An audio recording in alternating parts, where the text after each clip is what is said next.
to je mladší z tých jazdcov, pochopilne to vidieť, starší, to je Laco Veverka.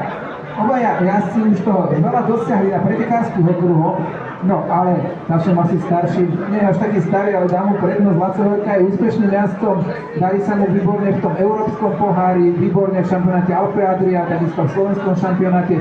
Tu Kusoveťa to môžete v tých krásnych fialových farbách vidieť jeho motocykel Triumph. Laco, ty si vlastne, keď si spomenieš na tie začiatky, a hovoríme tu práve o tej mládeži, ako je dôležitý ten začiatok, asi tiež to vnímaš, že keby si sa ešte raz posadil na motorku a nie v tom mladom veku, tak by to nebolo také dobré, ako je to?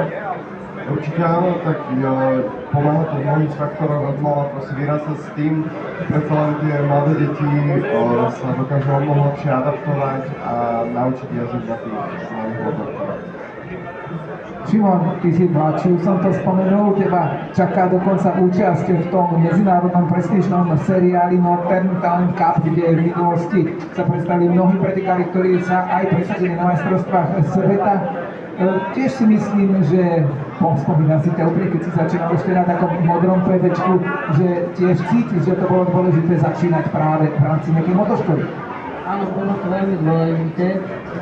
Treba nazbierať nejaké tie dôležité veci, ako jazdiť, naslávať sa a potom na väčšie motorky tam to tiež porobiť a potom týko.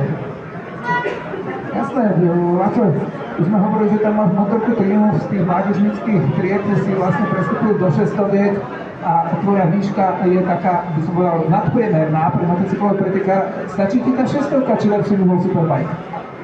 Tak najprv je určite potrebné nazbierať mnoho skúseností na tej 600-ke, lebo predsa len ten Superbike už je veľmi náročná motorka, čo sa týka aj obhospodarovania autonómie, nastavovania, takže zatiaľ určite stačí. A ty naopak si zmenil len nedávno motocykel, jazdí sa tie mládežnícke kategórie, už potom tá olovka, ako tam je, tam si bol úspešný aj v tom medzinárodnom českom šampionáte. V lani na konci sezóny si vyskúšal tu už, dá sa povedať, dospeláckú motorku. No a povedz nejaký to bol prestup z tej malej na tú veľkú, z tých malých motokárových okruhov na ten veľký okruh, ktorý si štartoval, ale darilo sa ti asi veľmi dobre, takže asi to bolo to pohode. Bol to veľmi zaujímavý postup, mne sa to veľmi páči, lebo to veľký okruh mal sa strašne veľa priestoru a tá veľká motorka bola rýchla, tú okruh vyzerá, že je ako hravec zbraň. A to je. Čo sa týka tvojej prípravy, stará sa o teba, tu to môžeme vidieť na